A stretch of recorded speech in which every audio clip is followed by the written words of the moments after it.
ఓ అడవి పక్క పల్లెలో కాకి ఒకటి ఉండేది. అది అక్కడి మిగతా కాకులతో కలిసి అప్పుడప్పుడు అడవి మొత్తం తిరిగొచ్చేది.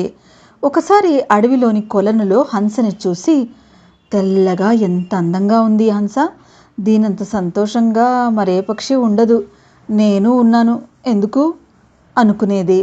ఓసారి హంస దగ్గర ఆ మాటే అంది. నేను అలానే అనుకుని గర్వపడేదాన్నమ్మా, కానీ చిలుకని చూశాక నా అభిప్రాయం తప్పని అర్థమైంది.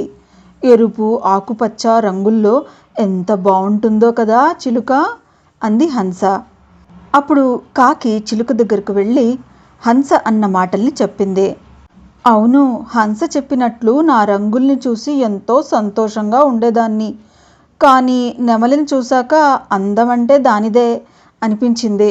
నాకు 2 రంగులే ఉన్నాయి, నెమలికి ఎన్ని రంగులో, అంది చిలుక కాస్త అసూయగా.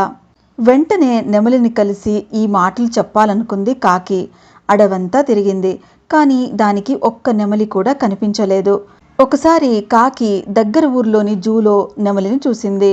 దాని వద్దకెళ్ళి, పక్షులన్నింటిలోనూ అందమంటే నీదే, మనుషులకి నువ్వంటే ఎంతిష్టమో అంటూ పొగడ్తల్లో ముంచెత్తింది.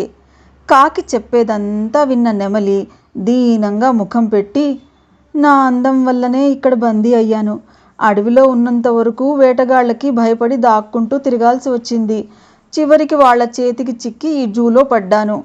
ఇక్కడికొచ్చాక కాకి కంటే స్వేచ్ఛాజీవి మరొకటి లేదు కదా అనిపిస్తోంది. ఇక్కడ దాదాపు అన్ని పక్షుల్ని బందీలుగా పెట్టారు, ఒక్క మీ కాకుల్ని తప్ప. నేనే కాకినై ఉంటే నీలా స్వేచ్ఛగా తిరిగేదాన్ని కదా, అంది. ఆ మాటలు విన్న కాకి అప్పటి నుంచి మిగతా పక్షులతో తనను పోల్చుకోకుండా హాయిగా జీవించడం మొదలుపెట్టింది.